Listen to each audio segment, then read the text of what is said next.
My name is Matt, and welcome to episode 3 of Small Talk Tech, the podcast interview series where I look to uncover more similarities than differences in what makes people in tech tick. On today's episode, we have John Martin. John is a technology enthusiast who has been programming since he taught himself BBC Basic at the age of 7. His career to date spans over 15 years of professional software development across a range of industries, from dynamic startup environments to large-scale, complex systems integrations projects for enterprise. We go over freelancing versus working in the corporate world, and John shares advice on what to do if you've started to fall out of love with programming. The next episode of Small Talk Tech starts now.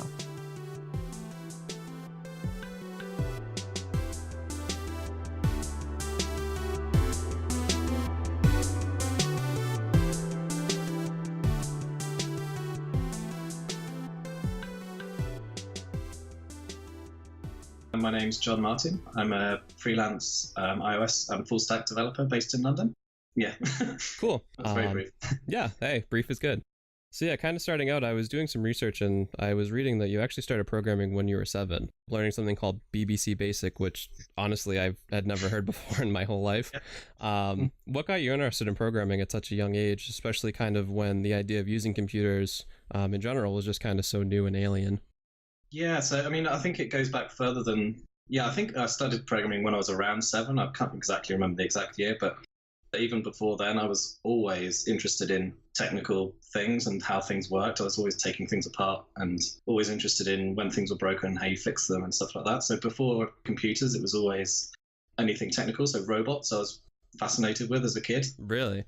Yeah, I used to love the movie Short Circuit. That was one of my favorites growing up. So yeah, it was always something technical that I was going to be into. And then computers sort of came around, when I was around 6 or 7. A friend of mine got their first computer. And we're talking about like the ones in the 80s where you hook them up to the TV and you load in games and stuff from cassette tapes. Oh, yeah. So yeah, that's how old I am. And then I was instantly sort of hooked with that and used to spend a lot of time around at my friend's house. And then it was shortly after that I realized that my uncle was actually working with computers. So he was about 18 or 19. He was in college at the time. So he was studying, I guess, computer science or something like that. And it was when I was on holiday, we'd gone around to my grandparents' house and he was there working on some stuff on his computer at the time. And it was then that I saw that he could actually control the computer and get into the code and make it do what he wanted it to do. And I was like, wow, this is amazing. And yeah, that was sort of the point where something switched in my head and I was like, this is amazing because you don't need any hardware. It's not like robots where you need physical things to build stuff. With computers, it's whatever you can imagine, you can create if you can figure out the way to describe it. Yeah, something just switched in my head straight away and I never looked back. Like it was always just obvious that I was going to be doing something with software from that point on. Yeah, that's crazy too, because I'm sure especially, back then being that young as well and, kind of seeing your uncle programming, I'm sure that was just kind of a huge head explosion moment of like, wow, like just all opportunities and doors open for you then. Yeah, it really was. I mean, we're talking like super early computers where they were fairly simple. And a lot of the sort of games that were very badly written, you could actually like hack into and modify and make them change the way they worked. That like instantly tapped into my sort of how does things work interest. And I saw my uncle like changing the graphics in a game like that he was in the middle of playing, or changing the way the game worked and things like that. And I was like, wow, this is amazing. Yeah, you can do whatever you want. So your uncle was a pretty big influence in your growing up learning how to code, huh? Yeah, he actually ended up giving me my first computer. So that's where the BBC Basic thing comes in. So oh, that's awesome. There was a computer in the 80s built by Acorn called the BBC Micro. It was distributed by the BBC within the UK. It was in all the schools in the UK. So that's the sort of thing we grew up with in primary school and secondary school. He actually ended up giving me one of his computers, which was a cut down version of the BBC called the Acorn Electron. So that was running this language called BBC Basic. So it's a variant of Basic, which has been on all sorts of different types of computers over the years. So it was just a BBC version of Basic that would let you write your own stuff. Yeah, that's crazy. And I guess you had a little bit of a head start too, going into primary school and all that as well, getting kind of hands-on before everyone else. Yeah, definitely. And my uncle sort of gave me his computer. He gave me all the manuals that came with the computer. So I had sort of everything I needed to sort of get started straight away. It was great. Yeah, everyone who's listening before kind of not dealing with not having the internet. This was before Wikipedia. You had to actually read. You couldn't just do Control F and search an article and find what you're looking for. You actually had to read. Yeah. Yeah, it was crazy. If the answer wasn't in the book, then you were basically stuck until you figured it out. Yeah, exactly. Or at least in your case, you could ask your uncle if he was close by and be like, hey, how do I do this? Yeah, there were occasions when that happened, but yeah, the rest of it was literally like trying things and banging my head against the wall when it didn't work. It was all good fun, and as a kid, it didn't really feel like I was learning. It just felt like I was playing. It was more like just messing around and creating things because I was interested in it. It wasn't something that was like, it never felt forced, or it didn't feel like I was trying to achieve anything. It was all just playing around and seeing what I could do. Yeah, more importantly too, I'm sure because you weren't forced to do it, that was just kind of inherently a bit more fun on the outset, just kind of exploring and learning. Definitely, yeah. It started with building like silly animations and stuff like that, and then basic sort of games and silly little bits and pieces. And then, yeah, just over the years, it sort of grew and grew from there. How important do you feel that early education is nowadays for kids learning to code? I mean, obviously it's a lot easier for someone to kind of start out with a school curriculum now and go into that, but you know, especially back then there weren't as many resources. So how important do you feel that kind of an idea is now? Yeah, so I mean, when I grew up, there wasn't really much. I mean, I was the kid in class that knew how to use the computers, and more so than teachers and anyone else. I think it's really important that everyone has the opportunity to be exposed to programming and computers. Whether that means everyone should learn to code from like a super early age, I don't know necessarily that that's going to be in everyone's best interests. Mm-hmm. But I think certainly giving people the opportunity to decide for themselves if that's something that they enjoy, regardless of their sort of background, is really important. And then if it's something that they are interested in, then that should obviously be encouraged because it's skills that we need. Yeah, absolutely.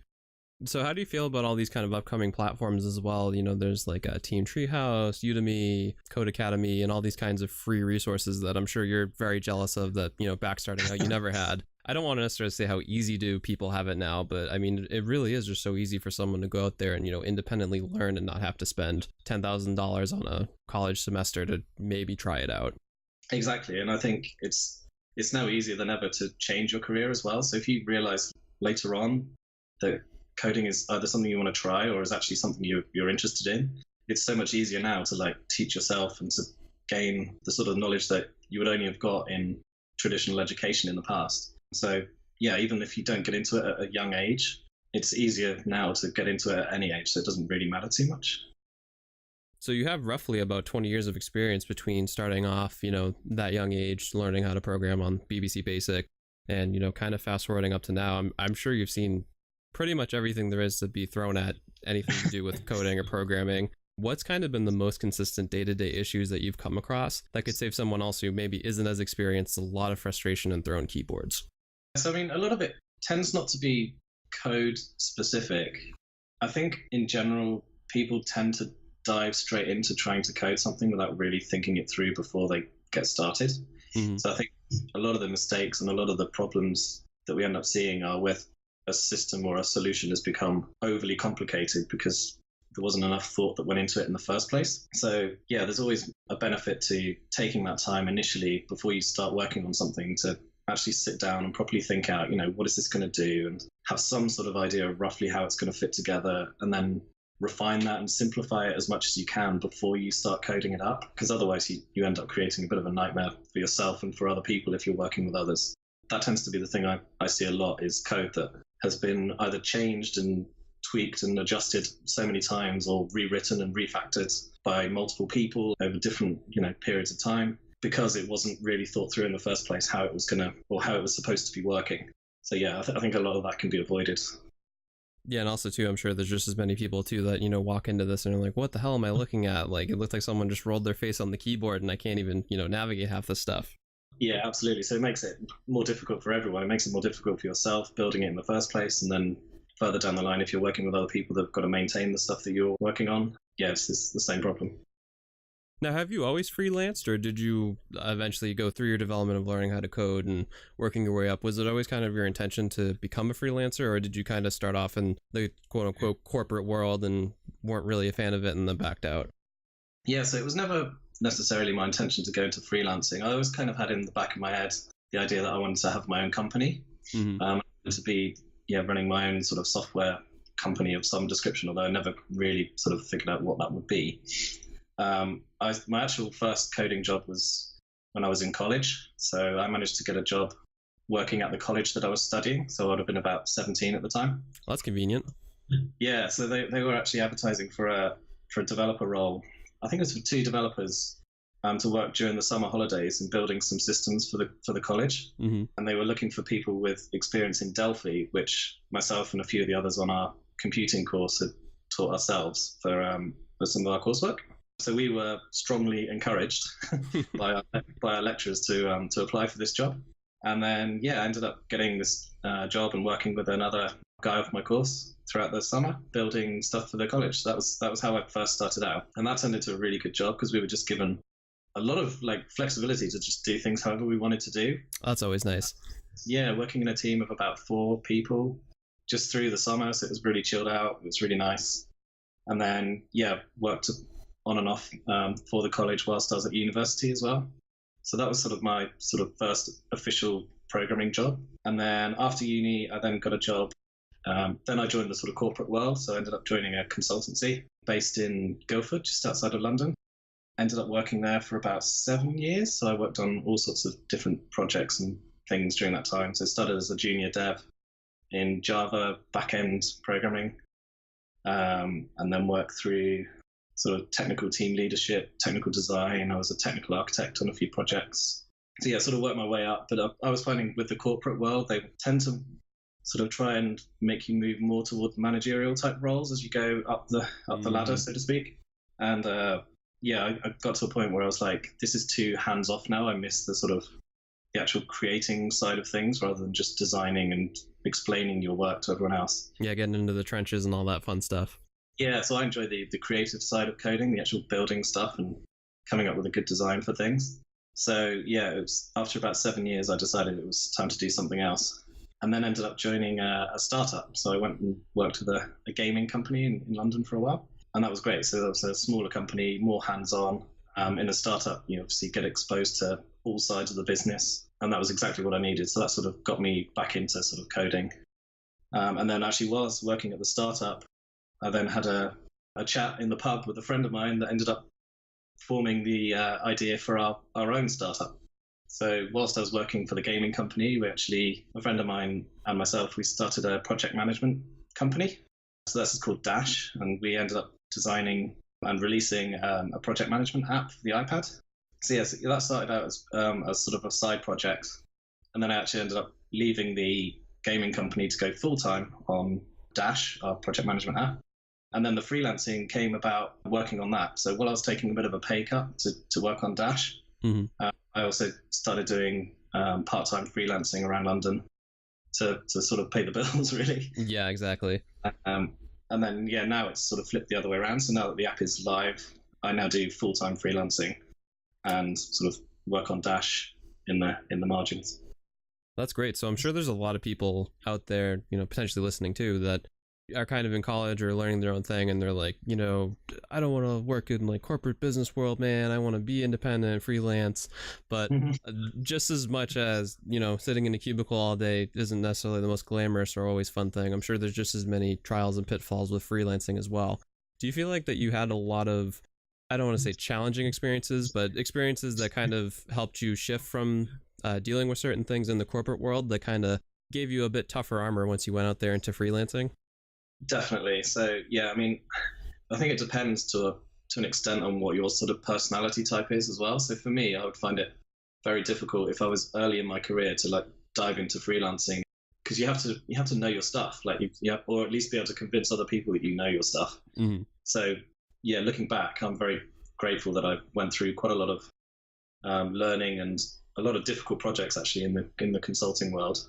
That sort of rigor of thinking and the attention to detail and just the experience of working with and managing other people as well, which has been hugely valuable when you're then selling yourself and working with others as a freelancer. Yeah, I think people tend to overlook soft skills too much of being like, no, I write the cleanest code. I don't need to talk to anybody. I'm so good working independently, but unless you're super successful and make Flappy Bird yourself, you're going to probably have to inevitably work with people, whether it's managing them or trying to sell yourself or in any sort of capacity. So How importantly do you feel that soft skills have kind of helped you find the success and move on to where you are now? Yeah, completely. I mean, also just building my network while I was at that consultancy. You meet a lot of people in a lot of different projects and a lot of different capacities. So I know a lot of people that are more senior than me, less senior than me. Mm-hmm. And those have all been useful people to stay in touch with over the years. So a lot of the freelance work I end up getting has actually been through people that I've met in the past and worked with in the past. So they know me, they know what they're getting if they hire me. So it makes it a lot easier to get roles that way. Back when you were consulting, you said that you had to deal with kind of a lot of challenging projects. Obviously, I'm sure you can't really go too far into specifics, but what would you say would be the most challenging job that you took on when you were consulting, and how did that seem to kind of translate into maybe something you might have found while freelancing or, working in an independent startup?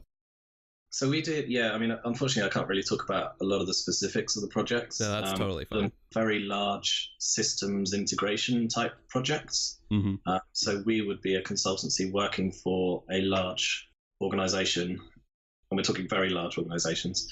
So, and these would often be working with big, like, change programs and introducing a lot of different systems. It was more like, it wasn't just we were building a website, for example. It was we were building a big complicated system. Yeah, like an infrastructure almost.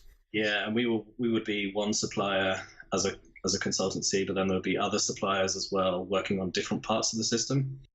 I think a lot of the frustration was just around how slowly things move in that sort of environment where everything has to go through, design approvals and reviews after reviews and checkpoints and gates to make sure that everything is done properly. And there's a lot of toing and froing and a lot of time spent not coding, which used to drive me slightly crazy. Yeah.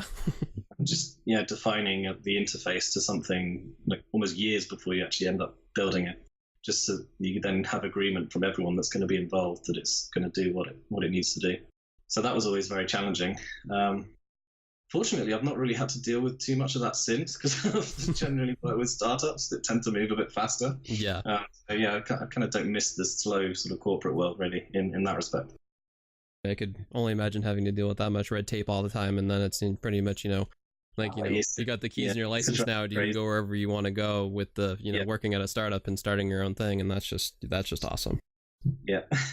We spent, I think it was about 2 years once in a design phase, literally for one project, just drawing diagrams and designing things all day without actually building anything. And it was heartbreaking. Kind of doing a bit of digging, kind of outside, but I feel like this still kind of relates to overall conversation of, corporate versus freelance and, maybe working and starting your own thing. Back in 2016, there was a job posting that made the rounds on the internet that was asking for 7+ years of Swift programming language experience. But for people who are listening that might not know, Swift was only released in 2014. While the listing ended up turning out to be, just pretty much a big joke, I thought it brought up a pretty good point. Do you feel that like a lot of corporations and companies or even individuals who could be hiring freelancers tend to be over demanding or uneducated in what they might be looking for? Yeah, maybe. I don't know that it necessarily just applies with freelancers either. I think in general, the tech world, because it's so loaded with buzzwords and things, it's really easy for companies to get just carried away with their list of things that they're looking for. So yeah, I always tend to take those things with a bit of a grain of salt when reviewing if I'm going to apply for a role or not. I think, you shouldn't let the fact that you can't tick every single box on a job listing be a reason to not apply for that job.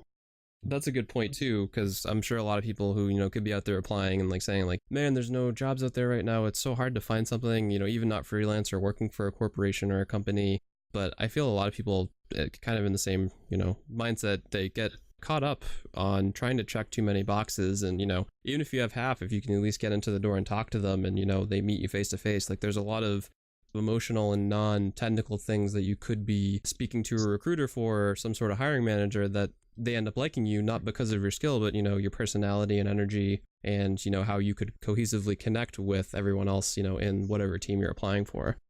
Yeah, definitely. And I think it almost applies on both sides. Like I think a lot of people when they're applying for their jobs tend to boost their CV somewhat so that it sounds maybe better than it is. I think companies do the same when they're creating the job listings. So keep it fair. They're listing a wish list of the ideal sort of unicorn person that might apply for this role, but it shouldn't stop you from applying if you can't tick all the boxes. Yeah, 100% agree. When you've been freelancing and stuff too, what would you say, obviously only being able to speak so much, What do you think's been the most unusual or crazy or just completely like, kind of made you roll your eyes and like, what the hell is this person talking about? Kind of requests that you've received from someone? So I don't think I've had anything too crazy, because a lot of the work I've had has been through people that already know me to some extent, so they kind of know what they're going to get. Mm-hmm. Outside of freelancing, I did once apply for a role. Well, I got put in touch with someone to have a chat about a role, and they were looking for a C# developer, and I've never done any C#, so I don't quite know what the point of having that conversation was. Good practice. Otherwise, I don't think I've received anything too crazy. So kind of pivoting on just from those kind of general points, I have some general questions that I tend to ask. Could you please describe the first 90 minutes of your day being specific as possible? So for instance, if you wake up early, what time do you wake up? If you drink coffee, what kind do you drink? So on and so forth. I think I should always start this conversation by saying on an ideal day, because I think everyone describes their morning routines. It sounds like everyone has this perfect world that they live in, but I'm not that great at my morning routine. So on a good day, I try to wake up at about 5 a.m. Usually try and drink water straight away as soon as I wake up, because I usually find that helps it a lot easier to get out of bed. So I have water by the bed that I drink before I do anything. And then, I get up. I have coffee. I normally make a green smoothie in the morning. Ooh, what do you put in it? So it's usually, some combination of kale, avocado, spinach. Maybe a little apple if you're feeling fancy. Yeah, whatever I've got in the fridge, really. But usually kale, avocado, and spinach are the base, and then I'll add whatever else I've got lying around. And then, I'll drink that, and I'll normally try and do some work around the house, like chores and stuff, because I always find that that's the only time of day that I have the energy to do all the boring sort of things that I should be doing around the house, for usually about half an hour. And then after that, I'll try and do some work of some description. So that could either be spending an hour doing some work on Dash, or an hour doing some of my side projects. So I'm also working on a running app at the moment for the Apple Watch. Oh, awesome. So I try to spend a bit of time on that in the mornings. And then after that, so usually around sort of 7-ish in the morning, I'll try and then either go for a run, unless I'm going to the gym in the evening. And then, then the day sort of starts getting ready for work and commuting to the office if I'm working at the office, or getting stuff ready around the house if I'm going to be working from home that day. And then, the working day is usually sort of from standard sort of 9 to 5-ish, really. Depends on the client. And then in the evening, I'll either go to the gym if I didn't go for a run in the morning, or, I'm in London, so there's a lot going on. So catching up with friends and all the usual sort of things in the evening, and then just crashing after that.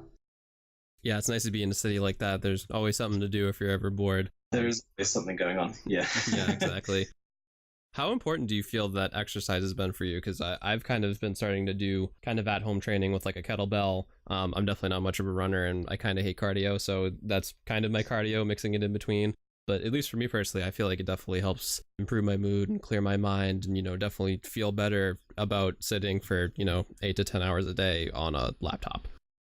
Definitely. The days when I go for a run, and I run outside as well, or I try to anyway, is sometimes a bit of a motivational challenge in London when it's raining all the time. But when I try and go for a run and go outside, like, it makes such a difference to the whole day.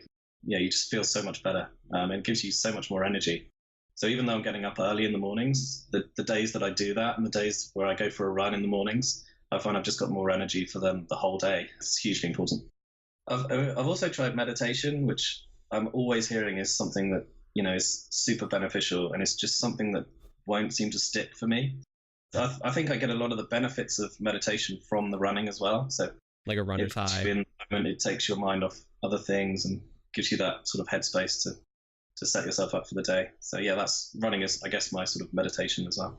Yeah, it's funny that you bring up meditation too, because that's kind of been something that's come up in almost all the other past episodes too, either by me kind of pushing it or someone else bringing it up as well. But I'll spare the details, but I pretty much tried it for 2 weeks straight, and I thought, this is all kind of hokey BS. It doesn't work for me. I think too much, and it's just a waste of time. But then all of a sudden something just kind of clicked for me, and now if I don't do it either at night or in the morning for at least like 8 minutes, like, it completely throws off my whole day. I'm like cranky, insufferable. I feel like irritated and achy, and it's if you would have told me that like 2 months ago, I probably would have called you crazy for sitting and meditating and just not doing anything, using air quotes, for that long. No, it's been super interesting. So I use the Calm app. Yeah, me too. That's my go-to one. And I had like a it was like a 4-month streak where I was meditating every day for solidly for 4 months. Oh, that's awesome. But yeah, I don't know. Just I didn't notice. For me, I didn't notice a massive change, and then I found that I easily fell out of the habit, and then it was super hard to then get back into it. Yeah, but you were saying too, you run a lot, so that does kind of compensate too, because I've heard about, runner's high, and you do feel really focused, get a good music track on, and you just start running.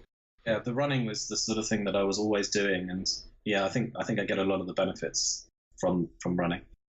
What's something you're obsessed with? Not really in kind of a macro sense of like save the whale, save the trees, world peace, but like something uber specific. Like I've lately been super overly obsessed, my wallet has hated me over mechanical keyboards and customizing them. So that's been one for me personally that it's been insane. Nice. I guess I'm obsessed with a couple of things. So obviously we've just been talking about running. So I'm currently obsessed with trying to create this running app for the Apple Watch, because I spent a lot of time running with the Nike app, and it used to just crash all the time. Oh, I hate that. I was of the opinion that if I can create my own, then at least if it crashes, I can get the data off of it. Right, and fix it yourself. Yeah, exactly. Going back to the whole robot engineering kind of brain that you had growing up too, I'm not surprised. Absolutely, yeah. Scratch my own itch and fix my own problem. Also, home automation and IoT, so the Internet of Things, I'm really sort of interested in as well. So I've been tweaking things around the house, and I've got various bits and pieces that I've coded up that help me control things around the house, whether it's like playing audio in different rooms and controlling the lighting and stuff like that. So yeah, that's another interest, I guess, that I've got going on. Yeah, I've kind of tried to dig into the Internet of Things. Like I've always wanted kind of one of those, I don't know if it really applies, it's kind of more fringe, but getting one of those Amazon Dash buttons, but trying to learn how to program that to, I don't know what, because I haven't really thought far enough to actually buy one, so I don't have any good ideas, but okay. Yeah, definitely with that. And I've also kind of wanted to build my own weather station with a Raspberry Pi, but that kind of quickly devolved into building a virtual gaming console with Super Nintendo games and stuff, so I'm not doing that anytime soon. Great. If you could get a billboard and have it say anything that you'd want written on it, what would it say and why? So kind of theoretically think, this is a billboard that millions of people would see sitting in traffic every morning. They really can't avoid it, and it's huge on the horizon. It's nothing else that they could see. What would be some sort of message like that you'd want to tell people? So I think my message would just be persistent.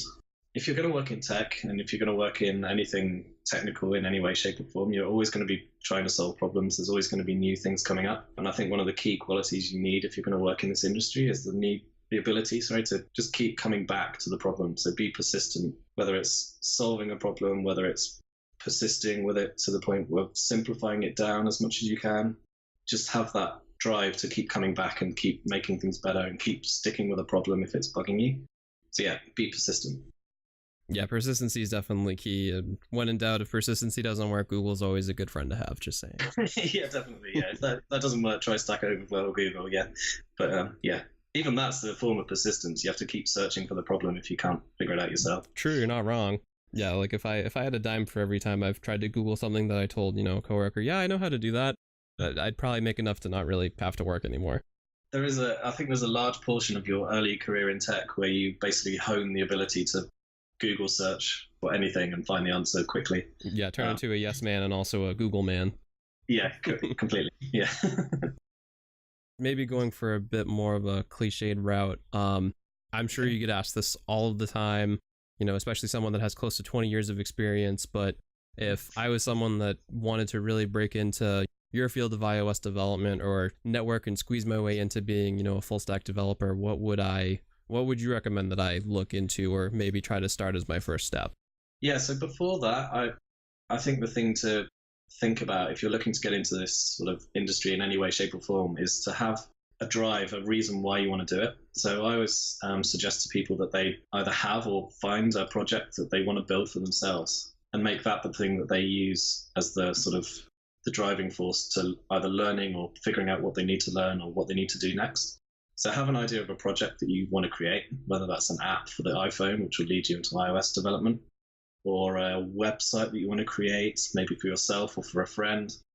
Make it something that you really want to build, and then use that as the starting point and the motivator to get you through it. So once you have an idea of what that thing is, you can then take the first step, whether that's How do I create an empty web page, for example? And then you build on it from there. And yeah, because it's something that you want for yourself, you will then want to keep coming back to it and have that persistence when things get tricky. Kind of flipping the script a bit on that as well, because you do have so much experience, and this is probably going to be a slightly tougher question to ask, or answer, I should say.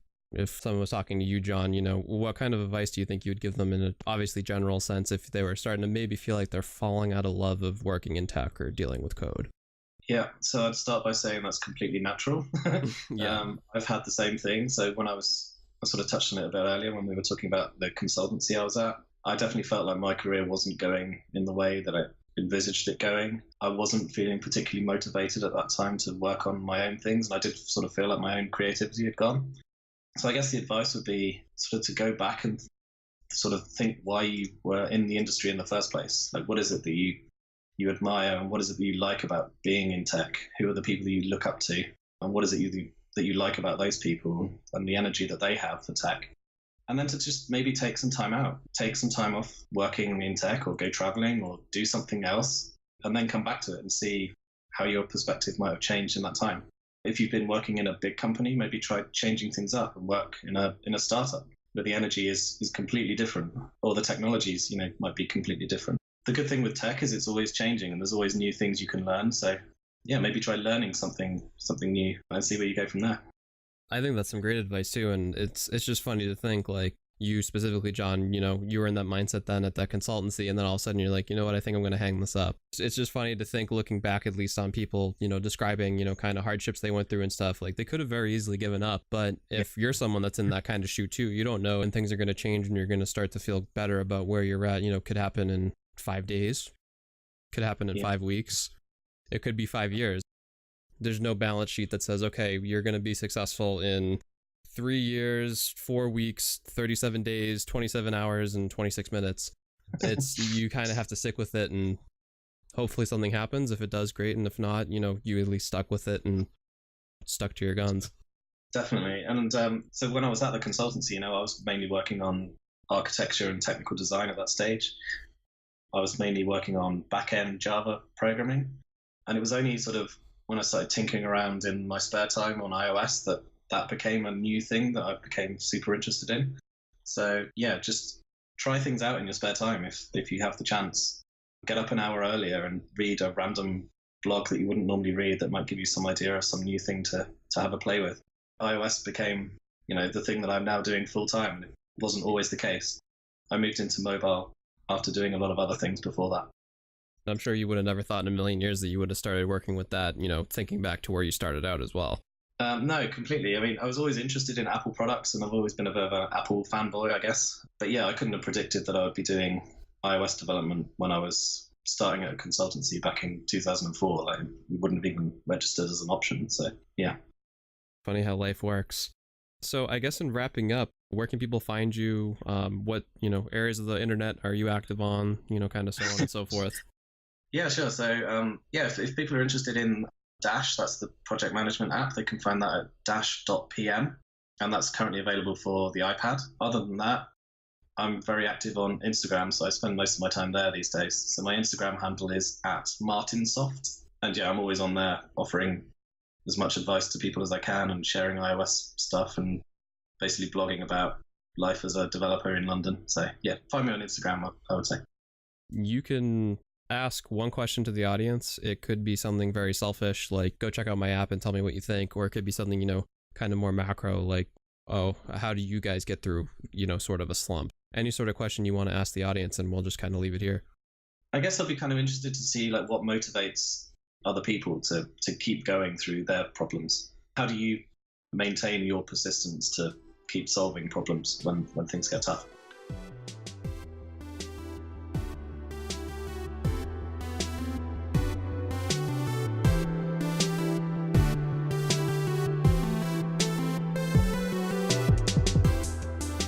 If you've made it this far, thank you for listening to Small Talk Tech. You can find us on Instagram, Facebook, Twitter, YouTube, and over at smalltalktech.com. If you like what you've heard, the best way to help us out early on is to leave us a review on iTunes. Finally, if you have any questions or comments, you can send them directly to matt@smalltalktech.com. That's MAT@smalltalktech.com. Thanks again.